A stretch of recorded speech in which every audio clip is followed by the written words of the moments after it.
우리나라에 취재를 하러 왔던 영국의 종군기자 맥킨지는 이렇게 이야기를 합니다. 서구인이라고는 100명도 채 넘지 않는 한 도시에서 두 가지 영자신문이 일간으로 발행되는 언론 사정에 우리는 놀라지 않을 수 없었다라고요. 베델은 신문사를 차리고 이렇게 영국 국기를 걸었습니다. 여기가 영국의 치해법권에 해당되는 지역이다라는 걸 알리기 위해서였죠. 그리고 또 이곳에 간판을 걸기도 했습니다. 그 간판에는 이런 내용이 적혀 있었습니다. 개와 일본인은 출입을 금한다 라고요. 일본은 왜 대한매일신보를 두려워했을까요? 베델이 만든 신문은 코리아 데일리 뉴스와 대한매일신보였습니다. 하지만 코리아 데일리 뉴스가 좀 더 중점적이었습니다. 그 당시 우리나라에는 영자신문이 없었어요. 그래서 조선의 사정을 해외에 알리기가 쉽지 않았죠. 물론 그 이전에 독립협회에서 발간한 독립신문이 있었습니다. 그런데 독립신문이 1899년에 폐간되고 난 이후에 이때까지 영자신문이 발간되고 있지 않았던 거죠. 그러니 베델은 영자신문을 발간하면서 조선의 상황을 해외에 알리기도 하고 이게 또 사업성이 있지 않을까 그렇게 생각을 했을지도 모르겠습니다. 베델이 발간한 신문은 두 가지였는데 코리아 데일리 뉴스가 4면 그리고 대한매일신보가 2면으로 발행이 되었습니다. 첫 발행은 1904년 7월 18일이었고요. 국문으로 혹은 국한문으로 발행되고 있던 신문들은 많았기 때문에 그는 영자신문을 우선적으로 생각했던 거죠. 그 때문에 코리아 데일리 뉴스는 이후 일본이 통간부를 설치하고 통간부에서 발간하게 되는 더 서울 프레스라는 영자신문과 대결을 벌이게 됩니다. 이런 상황을 놓고 그 당시 우리나라에 취재를 하러 왔던 영국의 종군기자 맥킨지는 이렇게 이야기를 합니다.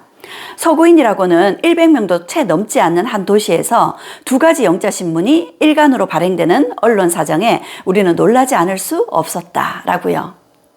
베델은 신문사를 차리고 이렇게 영국 국기를 걸었습니다.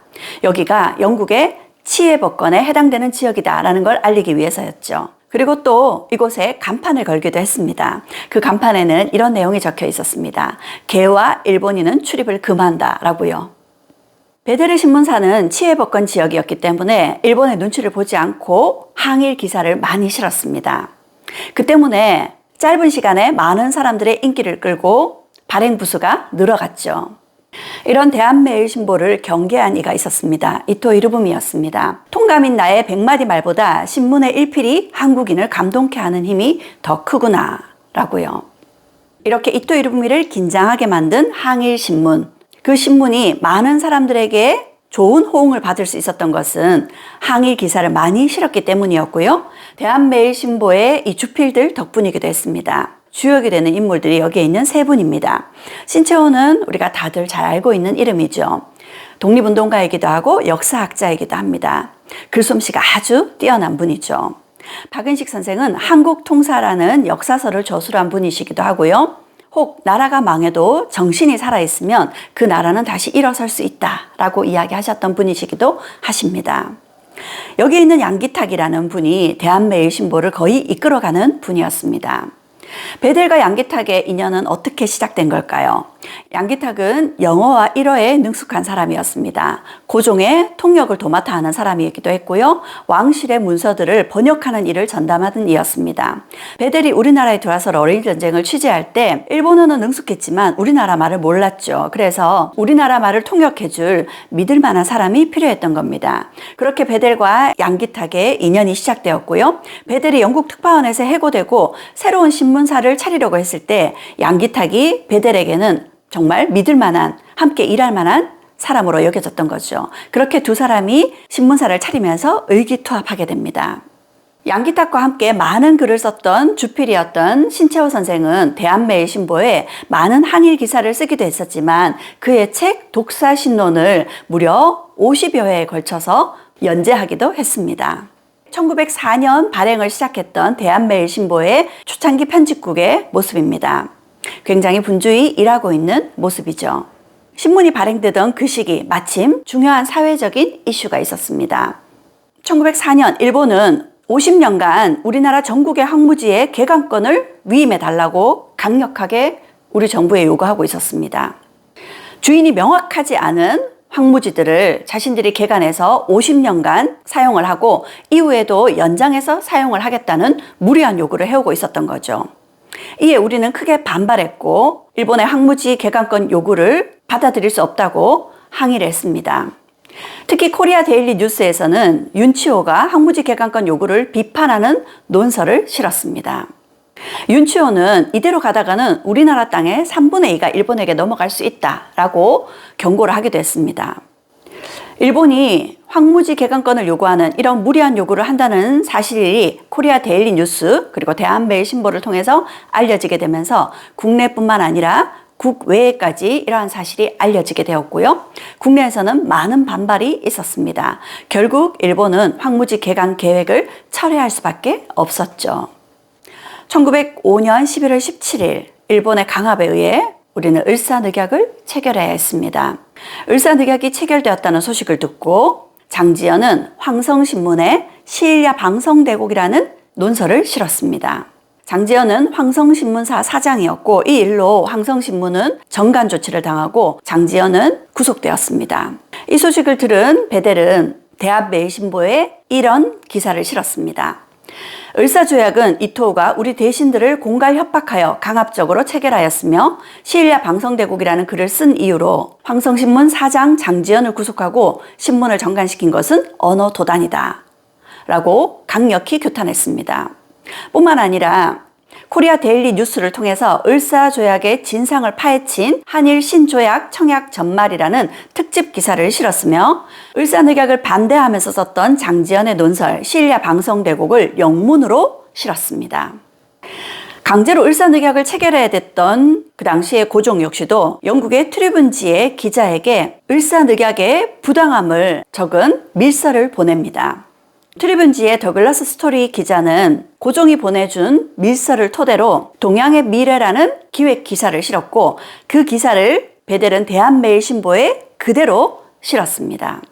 그 내용에는 을사늑약은 한국 황제가 동의하지도 서명하지도 않았다라는 황제의 밀서가 그대로 실리게 되었죠.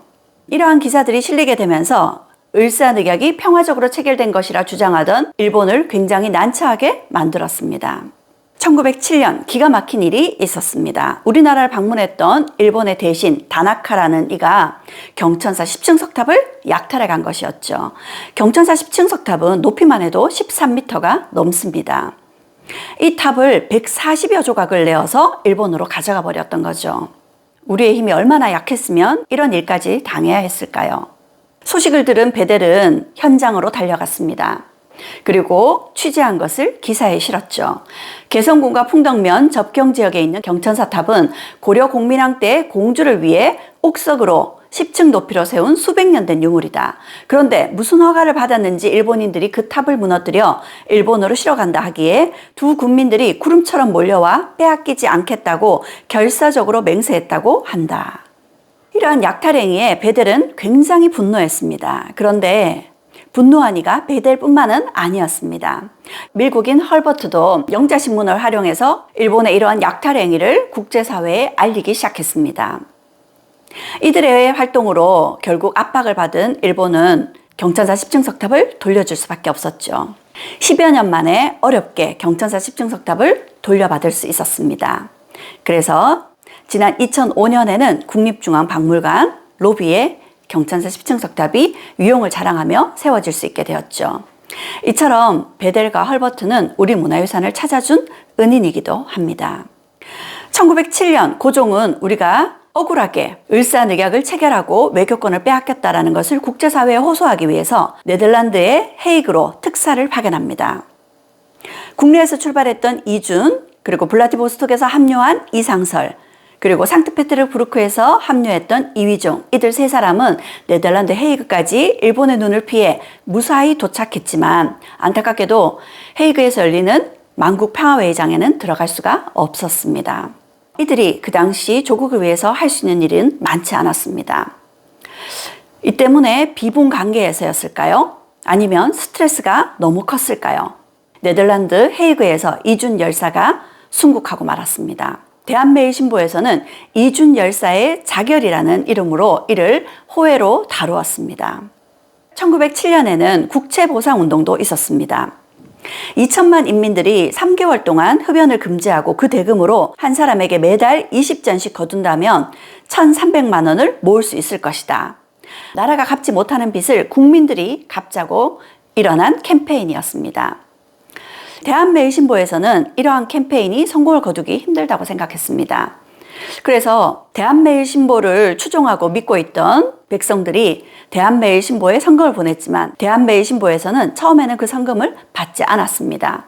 그런데 시간이 지날수록 이 캠페인이 더 활기를 띠게 되죠. 그러자 대한매일신보에서도 적극적으로 국채보상운동을 홍보하기 시작했습니다.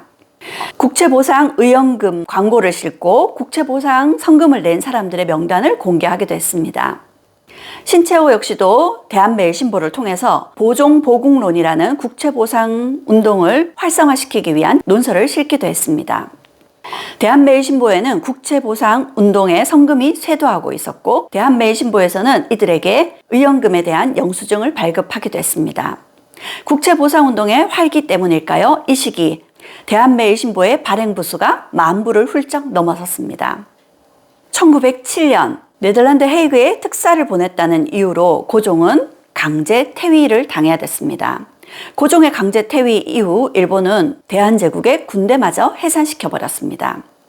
해산당하지 않으려던 군인들은 일본에 맞서 많은 피를 흘려야 됐었고 살아남은 군인들은 지방으로 흩어져 각 지역의 의병들과 합류하게 됩니다. 그 때문에 1907년에 일어났던 정미의병은 전국적으로 그 열기가 높았습니다. 대한매일신보에서는 이들 의병들의 활약을 기사로 실었습니다. 강원도 원주에서 주민 수백 명이 일본 수비대와 2시간 동안 교전을 벌였고 원주 주민 수백 명이 총검과 탄환을 휴대하고 충청의 충주 주민 수백 명이 우편 취급소를 타파하고 일본군과 접전을 벌였다. 이러한 의병들의 활약을 실은 항일 기사는 많은 사람들의 사기를 북돋워주는 것이었습니다. 전국적으로 일어나는 의병들을 일본은 강하게 진압하기 시작했습니다. 의병들뿐만 아니라 그 의병들의 근거지가 있는 주변까지도 폐허로 만들었죠. 이 사진은 영국의 종군 기자 맥켄지가 직접 찍은 사진입니다. 경기 이천으로 향하는 골짜기를 내려다 보았다. 70~80% 정도의 마을에는 기둥 하나도 성한 것이 없을 정도로 폐허가 되어버렸다. 일본이 무리하게 의병들을 진압하고 잔인하게 조선 사람들을 살상하는 내용들이 코리아 데일리 뉴스에 실렸습니다. 수원에서 10여 킬로미터 떨어진 곳에서 일본과 조선 의병 간의 전투가 벌어졌다. 30명의 의병이 일본 군대에 포위되어 대부분 잔인하게 사살되었다. 일본군 장교는 분이 덜 풀린 듯 생포한 이들을 모두 끌어내 목을 베었다. 일본의 잔혹함은 이뿐만이 아니었습니다. 서울 용산에서 한 조선인이 어린 아이를 업은 부인을 데리고 일본군 병영 옆을 지나가고 있었습니다. 이때 한 일본 군인이 생각 없이 이들에게 총을 쏘았습니다. 탄환이 여인의 옆구리를 관통해 아이 엄마가 즉사했습니다. 아이의 한쪽 손도 산산조각이 났습니다. 아이 아빠가 일본군 병영으로 뛰어들어가 장교에게 항의했지만 되레 길거리로 쫓겨날 뿐이었습니다. 이처럼 대한매일신보와 코리아 데일리 뉴스는 일본의 잔혹함, 국내에서의 항일운동들을 기사에 실었습니다. 국내에 있는 사람들에게는 항일운동 소식을 전해주었고 해외에는 이처럼 일본의 잔혹함을 비판했습니다. 그럴 수 있었던 것이 베델이 발행한 대한매일신보는 신문지법에 영향을 받지 않았기 때문이죠.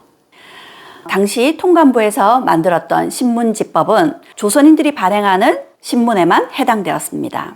대한매일신보에게 베델의 치해법권은 튼튼한 방패였고 양기탁, 박은식, 신채호의 펜은 날카로운 창이 되어주었던 거죠.